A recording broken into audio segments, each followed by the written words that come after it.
This is a reading from the Autobiography of Maria Valtorta. I'm picking up from where the boy that she was interested in, whom she met in Florence and who lived in her apartment, was about to leave. I suffered a great deal because I loved him, really loved him, a childlike love fitting for me. I might have said with little Cho-Cho-san, footnote in Puccini's famous opera Madame Butterfly, for my love indeed had the purity and calmness of a girlish affection, yet it was tenacious and profound in its purity. I cried a lot in my little room when I saw him leave. It seemed that everything had faded, and a great silence had fallen upon the world. I no longer heard his beautiful, full-throated, virile voice, his perfect pronunciation, for though from Bari, he had been educated at schools in central Italy, and thus spoke an Italian perfect in form and accent. You may be amazed at my having become so attached to someone who had given me only respectful greetings and affectionate glances. But remember what my life was like. With father in that condition, mother so harsh, without brothers, without sisters, with a heart like mine, anxious for affection, how could I fail to grow fond of someone who showed he loved me with respect and seriousness? Nothing in him could disgust a woman, neither his origin, nor his handsomeness, nor his wealth, nor his upbringing, nor his culture. He met all the requirements to be loved. The vacation passed by, though amidst distractions of the baths, I thought of him. He, as events later confirmed, thought of me. We returned to Florence in the middle of October that year. The woman on the third floor, who must have intuited something, quite unexpectedly told me that he would be back towards the end of November. He had postponed his return because his mother had had a great deal of heart trouble. He loved his mother very much. I continued to love him, but no one at home had understood my sentiment, which I cherished in the depths of my heart, and no one in the building, except for the landlady of the apartment he lived in. But she was a serious woman and never gossiped. Not only November, but also December passed. I was calm, however, for I knew that the apartment was still rented by him. On January the 5th, 1914 came. That day mother had gone out to make visits. With a bad cold, I had stayed home, quite happy to remain there because my dislike for the visits had continually grown over the course of the years. In order to feel the melancholy of the foggy, grey winter day less, I had turned to playing the piano. I was alone, for even the maid had gone out to make some small purchases of foodstuffs. The doorbell rang. I went to open, putting the chain in place, however, for since the visit we had received from certain hooligans in Milan, the door had no longer been opened immediately, especially if we were alone. He was there. Just to account for his ringing at my door, he asked if I knew where his landlady had gone, for he could not get in since there was no one. A little fib, as the woman on the third floor was home. I heard her moving downstairs. But what else could he say in order not to state point blank, I have come to your door at once because I love you too much to wait a minute more? So he told a little lie, but his face and eyes told the truth. I replied that I did not know where his landlady was, but thought I could hear her moving. He then asked me how I was and how my family was. I asked him how his mother was, since I saw that he was just fine, and that was all. He said goodbye, remaining extremely respectful, and went off. I closed the door again and ran to my room to thank God for the joy he was giving me. The maid returned. She was a wonderful girl, devoted and faithful, who had been with us for years, and I told her. Father came back, and I told him. Mother returned, and I told mother. Note carefully how I told everyone ingenuously, sincerely, that he had come back. The maid made no comment, and neither did father. They limited themselves to saying, "Ah, is that so? His mother must certainly be better." But my mother, who was getting undressed with my help, became furious. Mother's bedroom was right above his, where he was busy opening his luggage. Unfortunately, a stovepipe placed in his room rose to the corner of my mother's room, acting as a speaking tube. My mother, oh, how hard I find it to have to reflect once more on how unmotherly she was to me at that time, and how she showed me that she did not know her child. I find it hard, and at the same time it gives me a measure of how I have grown in God. For while for years, every time I touched this subject, I felt my heart rising up and a feeling of rancor joining itself to the pain, rancor towards my mother, who offended and wounded me so that day. Now I realize that the rancor has collapsed and only the pain remains. Who has worked the miracle of removing from my heart that leaven of ill will towards my mother? My God, my Father who is in heaven, my Jesus who tells me, "Forgive and you will be like me." The divine Spirit who gives me his gift of light and makes me see that all the sorrows in my life, all the collapses of my hopes, all the disappointments of my affections, all the solitude which has progressively grown ever vaster and more complete around me, have been willed by a special love of my God, who has, so to speak, pruned all my foliage, cut all my branches to make me grow in height vigorously in his garden. It has been willed by an exclusive love of my God, who predestined me for himself and has taken everything from me so that I will no longer have any choice but to seek comfort in him alone. My wings, which opened in longing for flight towards the happiness of human life, were thoroughly clipped so that I would not flee here and there, but grow accustomed to living in God's aviary. Don't we proceed this way with fledglings as well, with doves captured when adults, to force them to remain in our imprisonment until time erases their memory of the sweet native nest, of the green forests, of the free flights, of love free amidst the pollinator foliage, and under the beautiful Son of God, or the trembling of the stars? Yes, we act that way. How much damage the mutilation suffered does. How long it takes for it to heal and hurt less. How many tears over the good lost. What a struggle before resigning oneself to the aviary's bars. So many, many days have to pass spent reflecting and praying, after having cried out in rebellion and felt surges of despair, before grasping what a gift God has made us in taking away everything, and before coming to love our human poverty, which is supernatural wealth, our human widowhood, which is betrothal to Christ, our torture, which is future blessedness. Now I understand and say, "Thank you, my God, for having wanted me for yourself." But in the early years, for nearly 5 years, I experienced the hell of despair. Enough. Let's not speak about it any further. My mother got furious. All the accusations and insolent remarks came forth in a stream, directed at him, our maid, and myself. And finally against me. He was a scoundrel, an opportunist, a good-for-nothing who seized the propitious moment to ruin the reputation of an honest family. Our maid was a, I'll spare you the term she used, who acted as a paranymph for the illicit relations. I was another epithet I'll spare you. You can introduce some who, in the absence of her parents, received her boyfriends at home. I should confess, since I had betrayed myself, how far I had gone. What had I done in May of the preceding year when father and she had returned to Bulgaria for 15 days?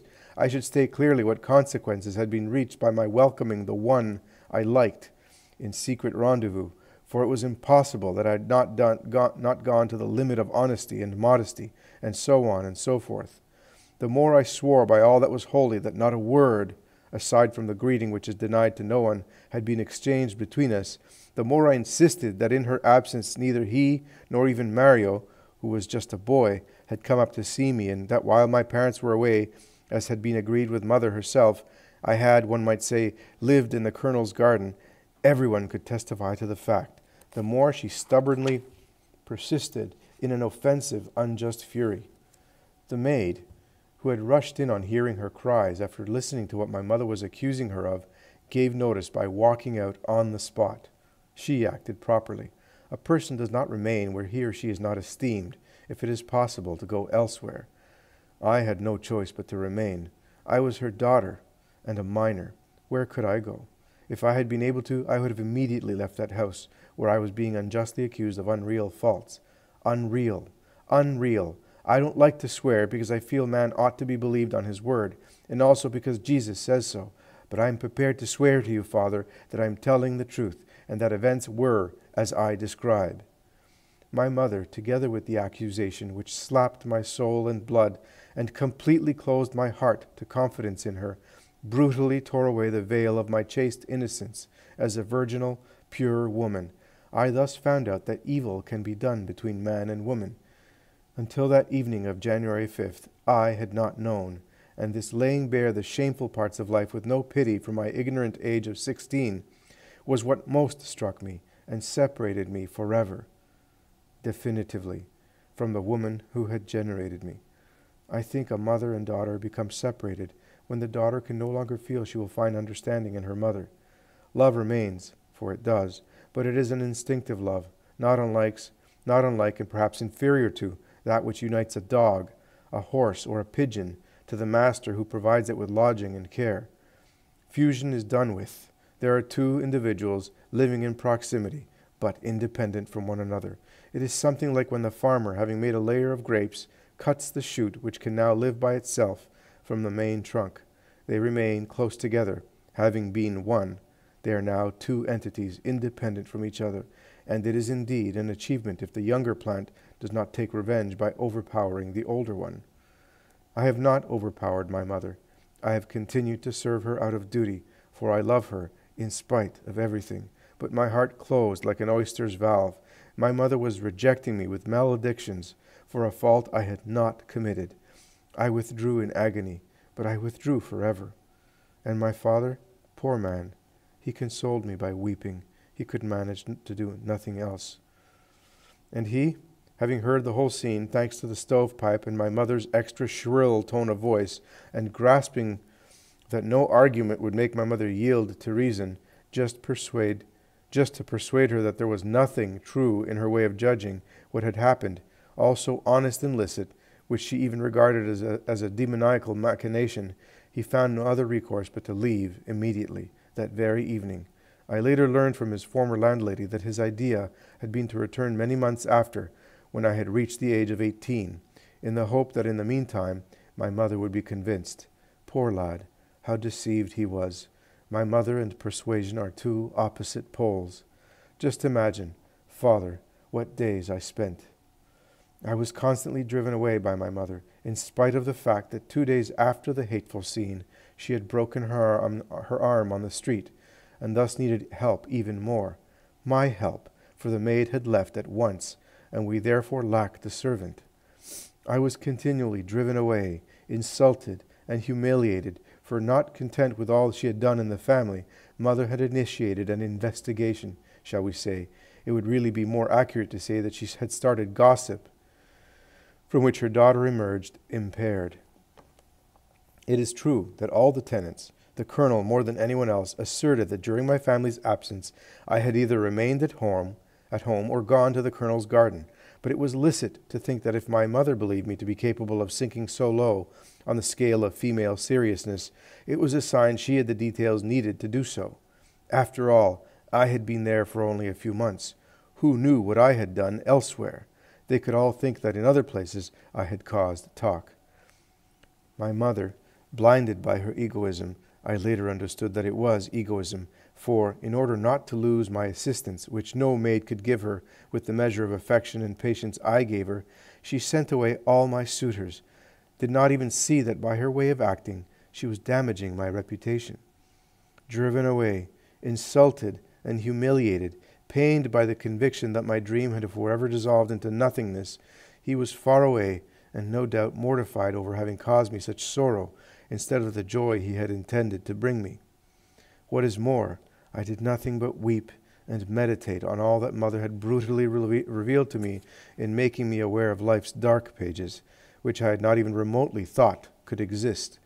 I did not even grasp completely how foul and ugly they were. There was, of course, someone who did take the trouble to do so, precisely the colonel's housekeeper, who, well informed about everything by way of my mother's tactless inquiry, and endowed as she was with a malign heart, took pleasure in blowing on the fire and instructing me about all the evil I could have done. And yet, believe me, God's goodness did not permit me to understand all the vulgarity of certain things. Almost out of mental deficiency, I did not understand a great many aspects. The good Jesus did not want my poor soul to be aware of all the evil of sensuality so soon, and not just the evil, but those animal laws which, though not an evil, because they are necessary for the continuation of the human race, are so disquieting when made known to us all at once. God concealed from me much of the evil my mother and Mario's housekeeper dissected under my nose, the former out of imprudence, the latter out of wickedness. May God forgive them, for it is he who can, contravening for once his word, which clearly foretells punishment for those who scandalize one of his little ones who believe in him. Matthew chapter 18, verse 6 and 10, Mark chapter 9, verse 42, and Luke chapter 17, verses 1 to 2. For the little I understood was enough to scandalize and disturb me. It was as if a brutal hand had kept me bent over a moffett, an abyss from which miasmas of fevers rose up. Even if you refuse to breathe, something penetrates you just the same, causing harm to your constitution, and harm they caused me. There is nothing worse for a young creature than knowing things by halves, and being led by the ever-curious mind to reflect and ponder on what they have flashed in front of her halfway, and, what is more, exhibiting the lower half, the one which, when presented with malice, can so agitate a young heart. Nor did the evil provoked by my mother, with her intransigence and egoism, stop there. All the troubles which have destroyed my life and nearly destroyed my soul, as well have arisen therefrom.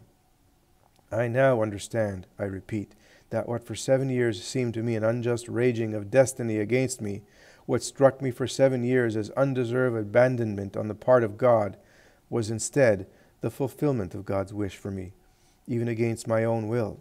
It was not abandonment, but the jealous love of God, who wanted to be my all, the only one for me, and thus had to act as he did to canalize my feelings, which tended to expand over creatures, exclusively into the channel which flowed into him. And if, after having done me so much harm, after having shattered the road leading to marriage, Mother had at least been gentle, I would not have regretted greatly the good lost. I would have become attached to her and resigned myself.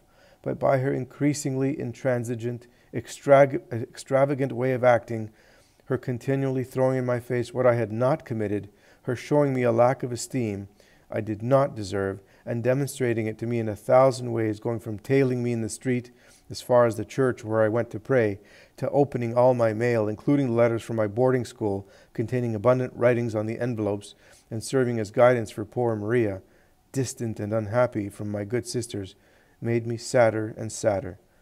Sometimes I managed to write the sisters in secret, and to mail the letters with great palpitation over being caught. But I had to beg them not to answer to the point, for Mother opened all my letters.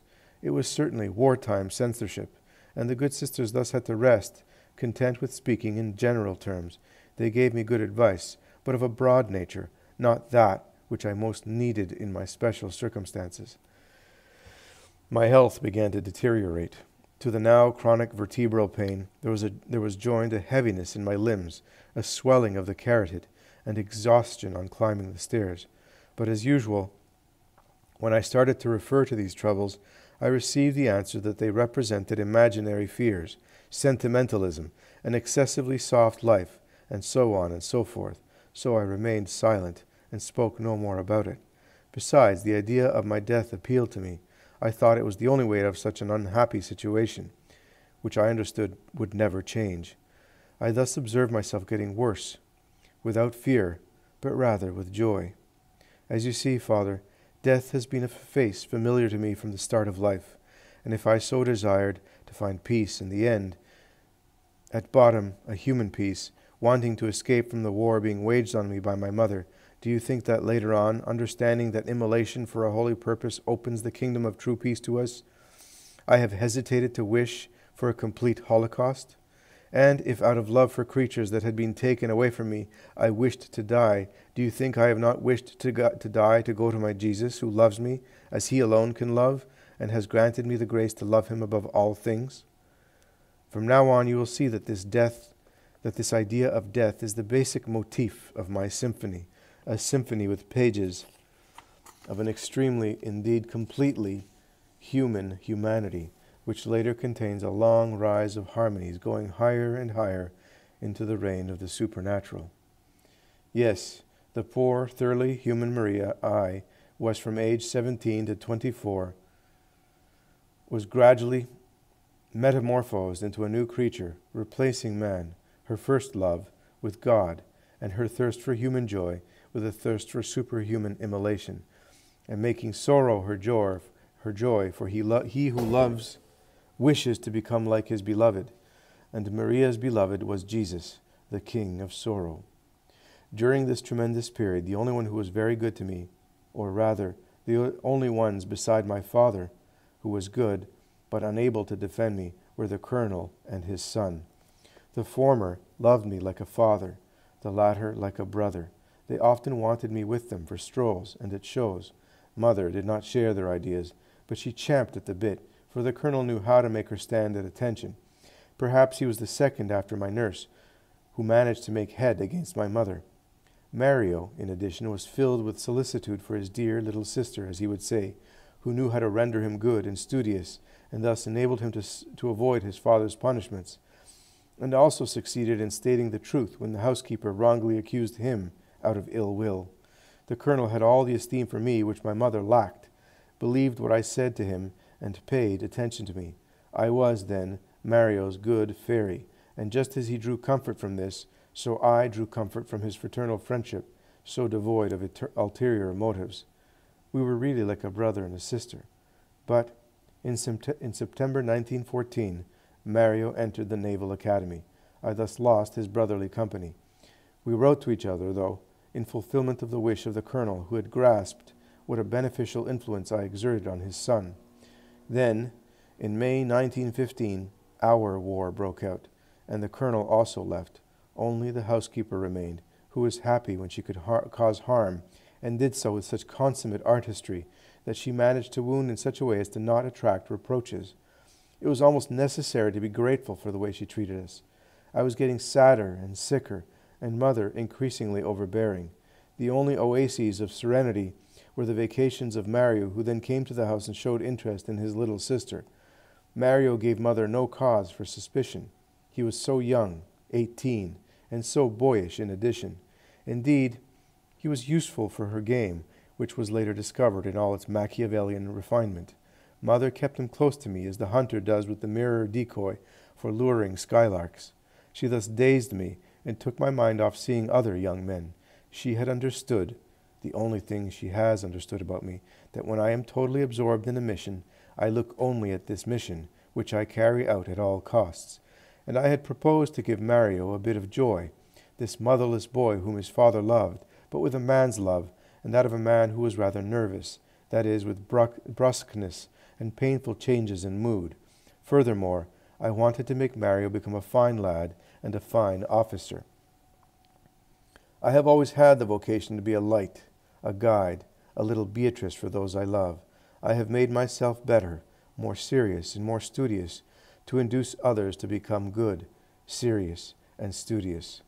In A New Life, Dante writes, and this is the loveliest homage a loving man can pay to his lady: as soon as she showed herself, a sudden flame of charity was lit in me, and made me forgive the wrongs received, and love my enemies. And in the comedy, Dante makes this creature appear, who by her mere presence communicates to him the gift of gifts, that of charity so loftily exercised as to be capable of forgiving and loving one's enemies. In the role of co-redemptrix, for she leads him to love the good. Since studying and meditating on these words, I had set myself the goal of becoming a Beatrice for my fellow man. This purpose forced me to remain good and improve myself so as to improve others, for I have always grasped instinctively that in the school of virtue the only teacher is example. Didn't I tell you in a letter that God has availed himself of everything in my case to instruct me in the good? Even Dante's New Life and Comedy have served this purpose. For it is not a small thing to propose with honesty of intention to lead others to the good by our first of all becoming disciples of goodness. It is a human end, but it predisposes us for ascesis on a superhuman level. We begin to be good through the law of human morality, and are good in the end according to the dictates of Christian morality. If this vocation had not been in me, certainly placed in my heart by God, with all that I underwent, I would undoubtedly have lost my way in a wood, even darker than the one which enveloped the poet before his Beatrice intervened in his favor. However, just as an asbestos suit protects one against the action of fire, and a diving suit against the water and the bites of fish, the tendency towards being good, so as to lead others to be so, is the most effective barrier against the assaults of evil. And only God knows if I needed a barrier, as I gradually found myself alone, isolated, with my memory of love and my memory of rancor, continually goaded by Mother, who, as she little by little was left without witnesses in my favor, increased her illogical rigorism. I went further and further backwards, drifting away from that code of goodness and love which had been my norm in life for years. You will ask, but didn't you tell me that you always remained faithful to your duties as a Christian? Yes, I was still a believer, still observant. Love for God, which had been my motive force for so long, continued to act without my knowledge, and made me not want to cut all the bridges linking me to God. I continued to go to church, and to receive communion on the first Friday of every month, of course. And where would I have wept if I had not gone to church? Where would I have felt a balm descend upon my agony like a sedative in a decayed tooth, if I had not taken refuge near the tabernacle, and had not heard God in my poor heart in a storm? But they were poor prayers and poor communions. They were no longer the confident prayers in which one indeed asks for heavenly aid, but at the same time also says, "Yet, Lord, do what you think is right." They were no longer the loving communions, fusions of the soul with her Lord, during which one kisses his divine face, his most holy hands, even if that face has just pronounced a verdict of pain for us, and those hands have thrust a thorn, one of his thorns, into our hearts. They were interrogations, inquisitions, I won't say disputes, for Jesus never disputes, but my acts of accusation against him. Don't people usually act that way with good God? When for a reason we shall know only in the other life the Lord allows pain to seize us, we begin interminable discourses on the basis of why. As long as we limit ourselves to asking about the reason for a pain, we are still going fairly straight. The trouble is that after the whys, there come the real charges, whereby we place the good Lord in the dock, and, situating ourselves in the role of public prosecutor, thunder our reproaches from our seat, and pronounce our harangues against Jesus, who, as formerly before Pilate, does not respond, but only gazes at us with infinite compassion. I thus slipped slowly down towards despair. Like a bull in the ring, the comparison is rather out of place when speaking of a young woman, but renders the idea quite well. Chased after, lashed, incited, derided, and wounded on all sides, I pawed the ground, shaking the ring of banderillas, being driven into my flesh, and succeeded only in increasing the torment, a torment which came to me from outside, and which rose to the surface from my interior. I was in a sea of tortures, the external ones from my dear fellows, headed by my mother, who alone was as good as 10, were leading me to despair in one way. The internal ones which sprang from my heart were leading me there in another.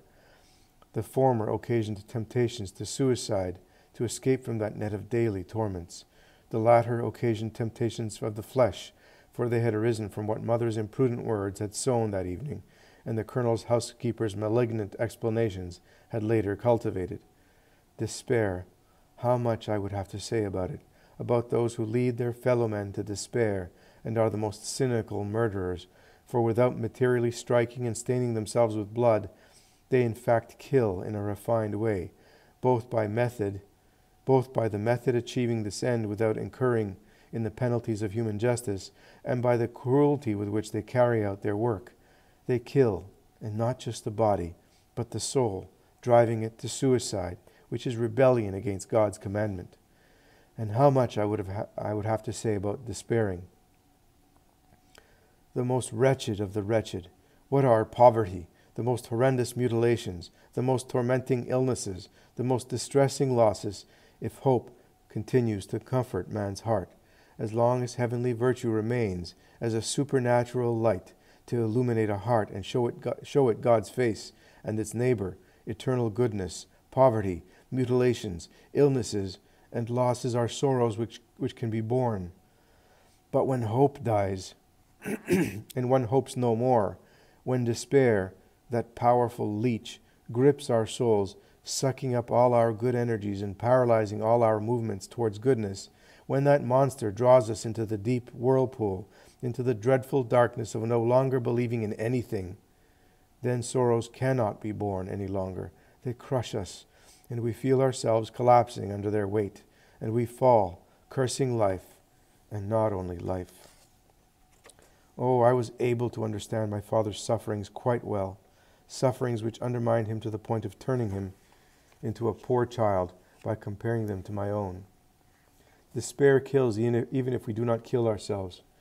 It kills just by the effort we must make so that it will not prevail, leading us to suicide. How we must pray for and love the despairing.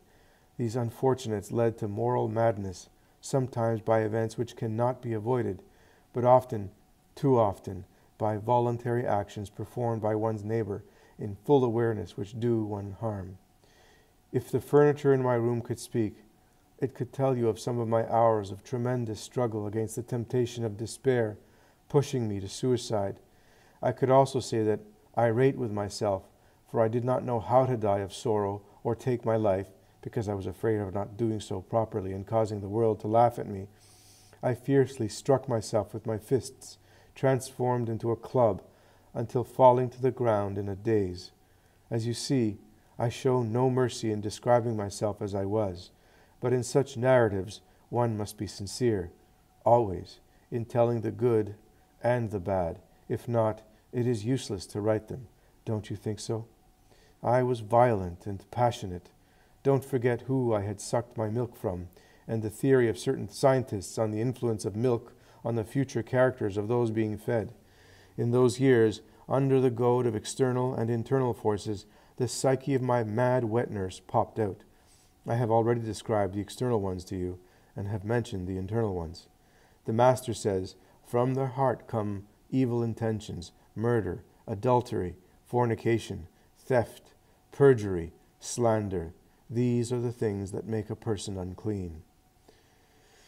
Footnote 1, Matthew chapter 15, verses 10 to 20. Mark chapter 7, verses 14 to 23. From the depth of my heart, where with scant respect for my innocence, a knowledge which I might have been spared on certain animal traits of our nature had been thrown, there arose temptations of desire. One who has not experienced them cannot understand them, and thus cannot judge. It is comfortable to thunder against one who falls, but the person thundering and judging should be stung, in turn, by temptation. Then he would understand. Ah, Jesus, what words are yours when you say, judge not? Those whom eternal goodness has protected from certain struggles should limit themselves to praising and blessing God, and doing this alone, instead of consuming their tongues and breath in condemning their tempted brethren. I have suffered greatly. It was here that I had a dream, which I feel was surely sent by God for my good.